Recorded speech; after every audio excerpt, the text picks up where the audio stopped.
नमस्कार, मैं श्यामगिरी। आप देख रहे हैं टीएफडी न्यूज 24। टीएफडी न्यूज 24 में आप सभी दर्शकों का स्वागत है। चंद्रबाबू नायडू को मनाने के लिए मोदी जी जब आंध्रा पहुंचे तो चंद्रबाबू नायडू ही मोदी को समझा करके वापस भेज दिए। इस वक्त मोदी सरकार बड़ी मुश्किल दौर से गुजर रही है। जेनजी आंदोलन की आहट फिर सुनाई देने लगी है और अमित शाह के इस्तीफे पर आवाज गूंज रही है। पार्लियामेंट से मोदी और शाह लगातार भाग रहे हैं। इन लोगों की सुरक्षा व्यवस्था बड़ी भारी मात्रा में की गई है, लेकिन सुरक्षा बढ़ाई गई है चुनाव आयोग और सीजीआई सूर्यकांत की भी, क्योंकि जेनजी से इन्हें डर लगने लगा है। अब नीतीश कुमार की चुप्पी और चंद्रबाबू नायडू की चुप्पी मोदी को खाए जा रही है, क्योंकि चंद्रबाबू नायडू ने मोदी को कहा था पहले कि आप युवाओं से पंगा मत लो, उनके समस्या का समाधान करो। लेकिन मोदी तो अपनी मर्जी के मालिक, मोदी ने उसे नजरअंदाज किया और सोचा कि इनके खिलाफ कोई आवाज उठाएगा नहीं, लेकिन हुआ उल्टा और धर्मेंद्र प्रधान शिक्षा मंत्री का इस्तीफा हो ही गया।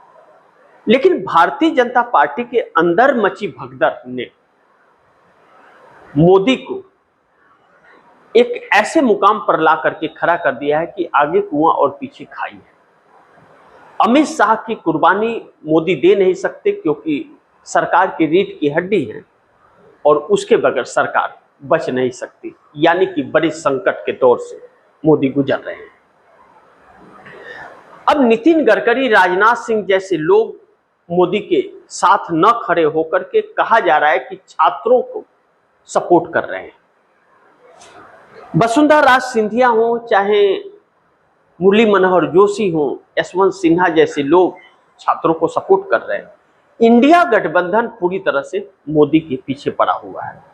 जिस इंडिया गठबंधन को तोड़कर अलग थलग कर रहे थे और ममता बनर्जी की टीएमसी के 20 सांसद तोड़े थे मोदी ने, मोदी की बैठक में वह सांसद नहीं पहुंचे।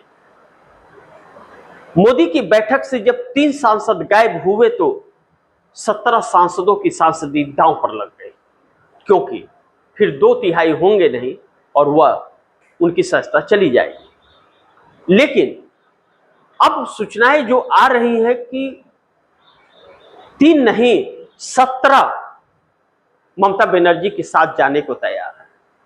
3 जो पार्टी तोड़ने में षड्यंत्रकारी थे वही बच रहे हैं, बाकी 17 घर वापसी की तरफ नजर डाल रहे हैं। इसका बड़ी प्रमुख कारण है। कारण यह है कि 20 सांसदों को तोड़ तो लिया गया, 2/3 हो गए, लेकिन इन्हें जिस पार्टी में शामिल किया गया एनसीपीआई, वह एनसीपीआई पार्टी प्रमाणित नहीं है और ना तो उसने 2024 लोकसभा का चुनाव लड़ा है, ना तो उसका कोई संविधान है। ऐसे में उसका लोकसभा के अंदर कोई प्रतिनिधित्व भी नहीं है और संविधान कहता है कि जिस पार्टी का प्रतिनिधित्व न हो, बागी दल उसमें शामिल होते हैं तो उनको मान्यता नहीं मिलेगी। ऐसे में पार्लियामेंट के बाहर एनसीपीआई के नाम से जाने जा रहे हैं और संसद के अंदर टीएमसी के नाम से, तो ममता बनर्जी अपना नाम क्यों दे?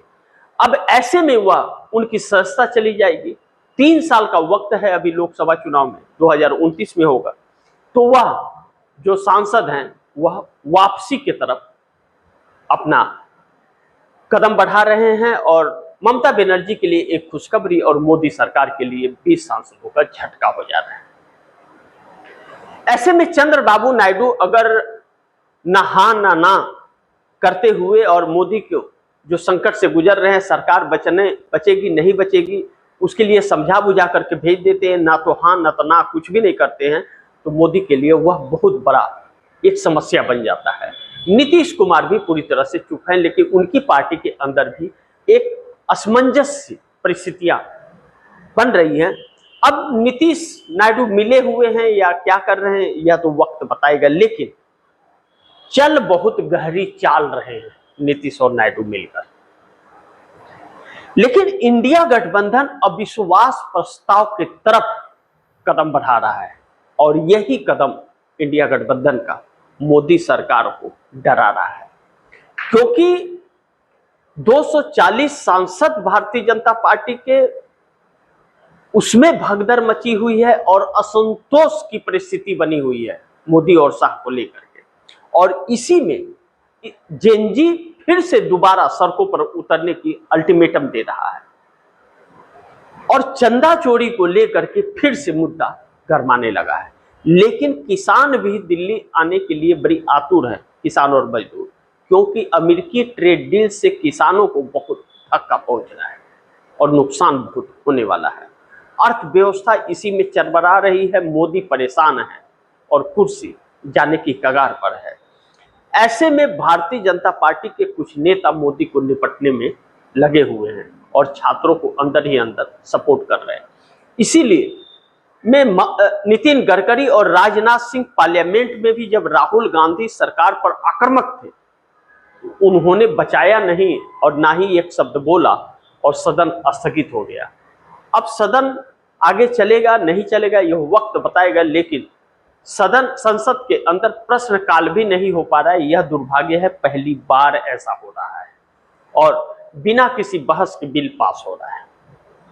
यह मोदी की आदत रही है, लेकिन अब मोदी के सामने चुनौती बड़ी है। अगर अमित शाह की कुर्सी को बचाते हैं तो सरकार चली जाएगी और सरकार को बचाते हैं तो अमित शाह की कुर्सी चली जाएगी, और दोनों ही चीजें मोदी के लिए बड़ी अहम है। ऐसे में मोदी अपनी तीसरी वीडियो सोशल मीडिया पर डालते हैं और एक चाल चलते हैं कि बच्चों को मैंने माफ कर दिया, और मोदी जी यह कहते हैं कि मुझे गाली दे रहे हैं बच्चे, मेरी मां को गाली दे रहे हैं। यह इमोशनल कार्ड चला नहीं, सोशल मीडिया पर बाहर आ गई कि मोदी जी आपने कितनी गालियां दी है। जब आप गालियां दे सकते हैं तो गालियां आप क्यों नहीं खा सकते, आप भी खाइए। यानी कि दांव उल्टा पड़ गया, यानी कि छोटे बच्चे हो या जेनजी हो, अल्फा जेनजी या जेनजी, दोनों पर असर नहीं पड़ रहा है और यही सरकार को उखाड़ रहे हैं। और यही जो है सत्ता में लाने के कारण भी बने थे मोदी के, और यही सत्ता उखाड़ फेंकने के भी कारण बनते जा रहे हैं। राम मंदिर से भाजपा का वजूद बना और राम मंदिर में चंदा चोरी ही भाजपा सरकार को ले डूब रही है। अब ऐसे में भारतीय जनता पार्टी और एनडीए गठबंधन के वोटर्स भी इनसे दूर हो रहे हैं। जब दूर हो रहे हैं तो मोदी बहुत बड़ी समस्या से जूझ रहे हैं। अब महत्वपूर्ण यह है कि आने वाला चुनाव जो है उसमें क्या होगा। अभी कुछ ही दिन बाद, 4 महीने के बाद 5 राज्यों के चुनाव होने हैं। 2027 में 7 राज्यों के चुनाव हैं और इसमें एक को छोड़ करके बाकी सब भारतीय जनता पार्टी की सरकार है। ऐसे में मोदी एक नई संकट से दौर से गुजर रहे हैं। अब एनडीए गठबंधन के 33 सांसद क्या समर्थन वापस ले लेंगे। जयंत चौधरी हैं, अनुप्रिया पटेल हैं, उसमें नीतीश कुमार हैं, नायडू हैं। मामला उलझा इस बार सड़क पर आए अगर जैन जी और विपक्ष ने अविश्वास प्रस्ताव ला दिया, सरकार गिर जाएगी, पक्की है, या तो फिर अमित शाह का इस्तीफा हो जाएगा। कहा इस बात को जा रहा है कि मोदी अपने आप को बचाने के लिए कोई भी कुर्बानी दे सकते हैं, अमित शाह का भी, लेकिन अमित शाह के बगैर मोदी की सरकार नहीं बचेगी। इस देश की जनता अब जान गई है, जाग गई है और जान भी गई है और अंधभक्ति टूट गई है। मैं कहता था जिस दिन अंधभक्ति टूटेगी उस दिन पैरों के नीचे जमीन खसक जाएगी। इंडिया गठबंधन के 214 सांसद जो टूट फूट रहे थे वह अचानक एकजुट हो गए और उनकी एकजुटता मोदी को डराने लगी है। अब वही राहुल गांधी भारी पड़ गए हैं, जिस राहुल गांधी को पीछे यह लोग पड़ा करते थे। अब ऐसे में आप दर्शकों की क्या राय है, क्या सुझाव है, कमेंट बॉक्स में जरूर दीजिएगा। इस खबर को ज़्यादा से ज़्यादा शेयर कीजिए, अपने दोस्तों को भी कहिएगा आगे शेयर करें। और आपने टीएफडी न्यूज़ 24 को सब्सक्राइब नहीं किया, सब्सक्राइब कर लीजिए, अपने दोस्तों को भी कहिएगा टीएफडी न्यूज़ 24 को सब्सक्राइब करें। मिलते हैं अगली खबर के साथ, तब तक के लिए नमस्कार।